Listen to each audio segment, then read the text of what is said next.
When you think back to middle school, what would you say was the hardest part about it?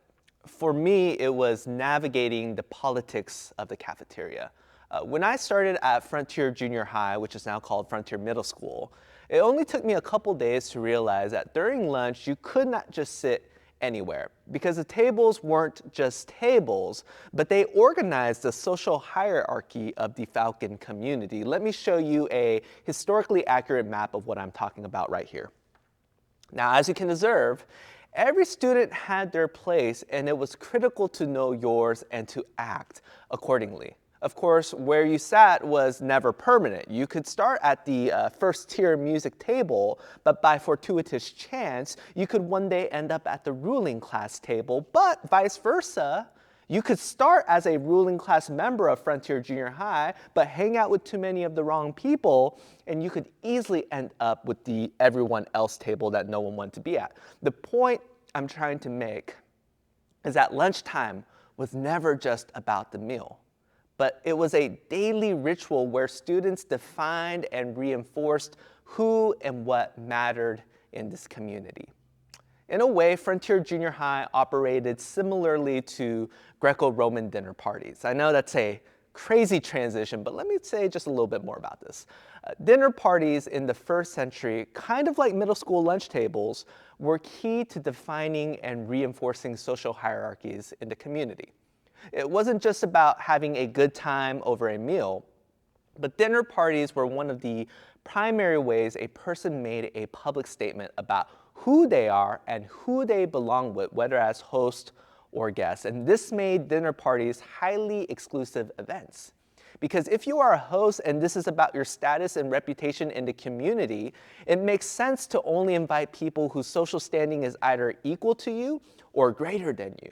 You want to be surrounded by people who made you look good or who can take you places you want to go. And on the flip side, if you're a guest, you're not just going to accept any invitation. You're only going to go to the dinner parties where your presence and relationships will make you somebody. And you're going to avoid all the nobodies. And this is what made Jesus' conduct rather peculiar, because as someone well acquainted with the culture, he knows what dinner parties are all about, and he knows how he's supposed to play the game. The issue is that he's been attending all the wrong kinds of parties, and word was starting to get around that Jesus has been eating and drinking with tax collectors and sinners, and this offended especially the religious.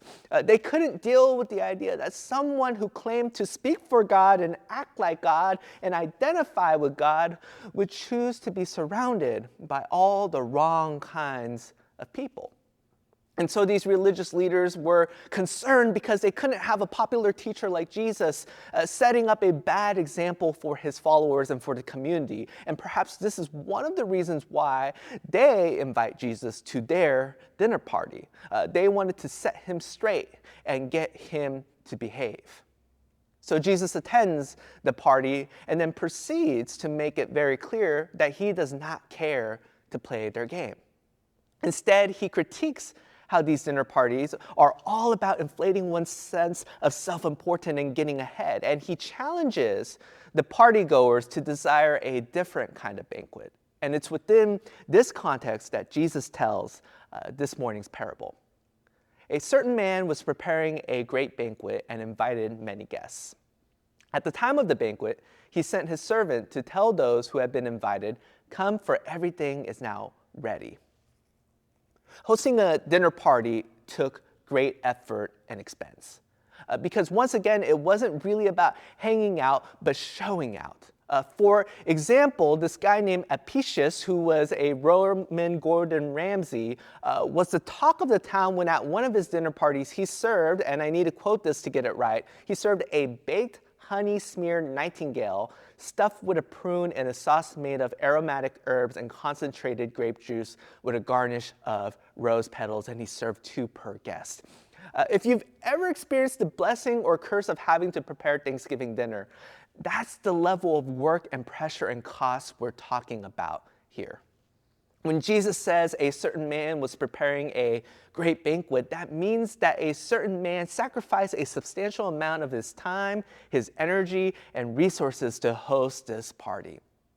And as was the custom of the time, he would have sent out invitations in advance for his guests to save the date and to turn in their RSVPs. And at this point in the parable, months had passed since the first invitation.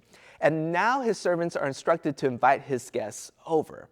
But this is where things take a twist in the story. Let's continue reading it.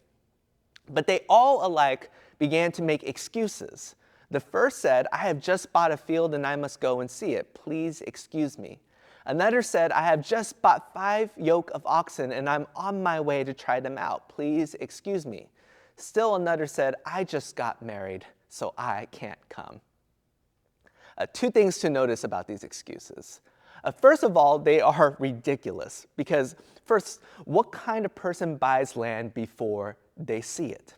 Assuming this person is a farmer, they would want to know the conditions of the soil because how much crop they produce will have a direct correlation to providing for their family and paying imperial taxes. To not even assess the land or see the land before purchasing it would be the modern equivalent of accepting a job offer without asking about pay, benefits, and opportunities for advancement. It's likely this dude is lying.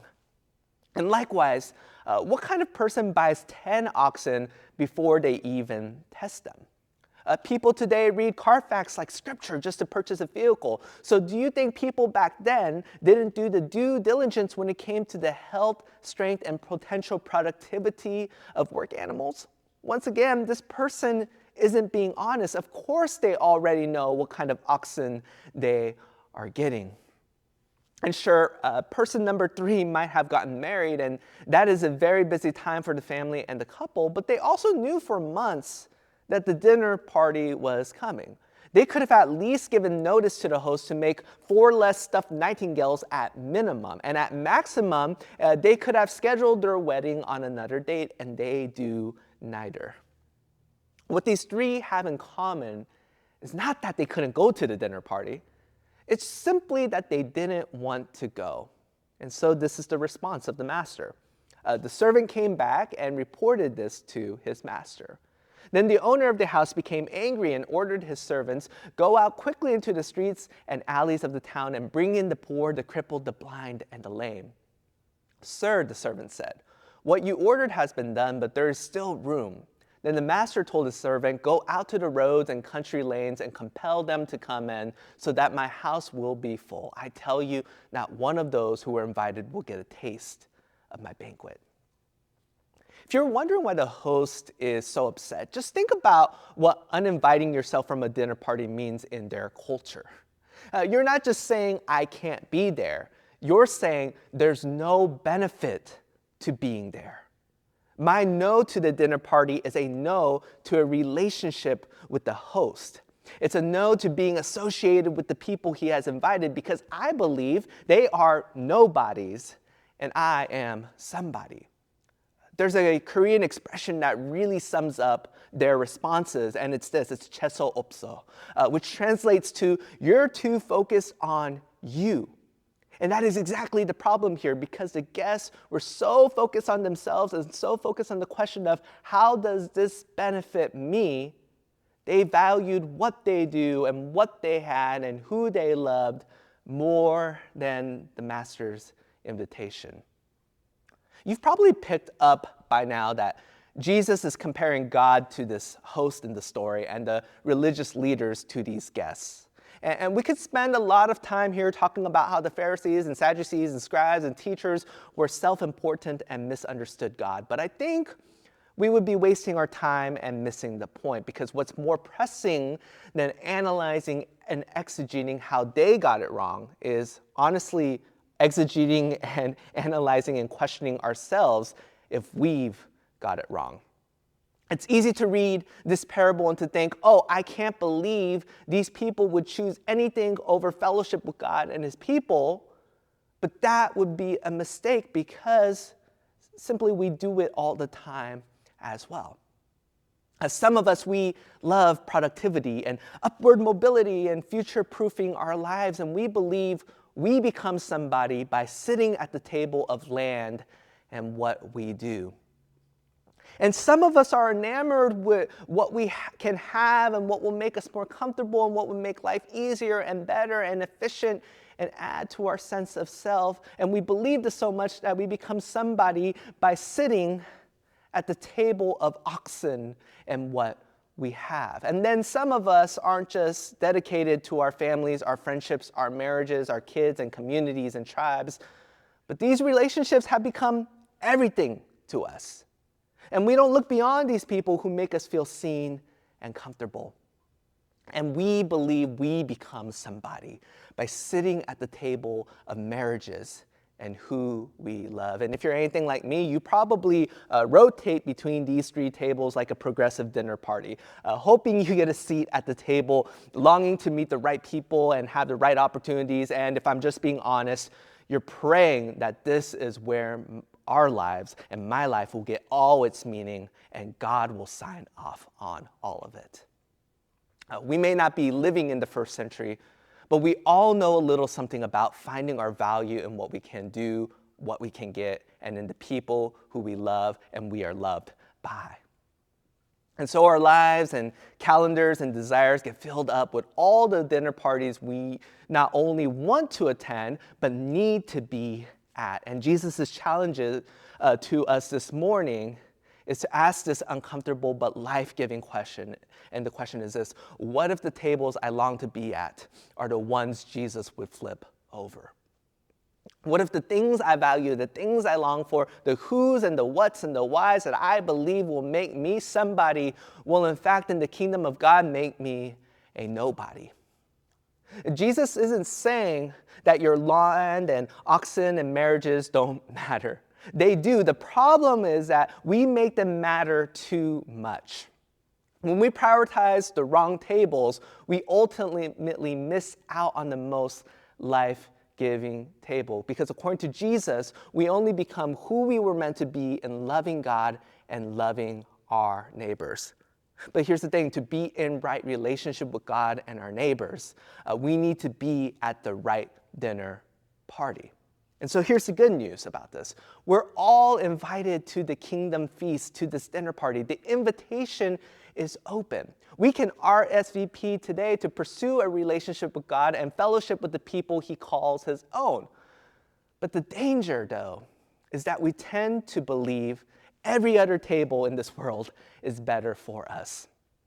And when we do this, as harsh as it sounds, we're really saying two things. Number one, we're saying, I trust this person, possession, or opportunity to benefit me more than God.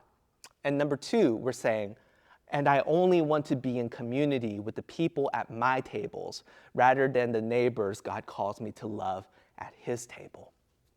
When we refuse Jesus' invitation, we hamper our ability to love God and neighbor well.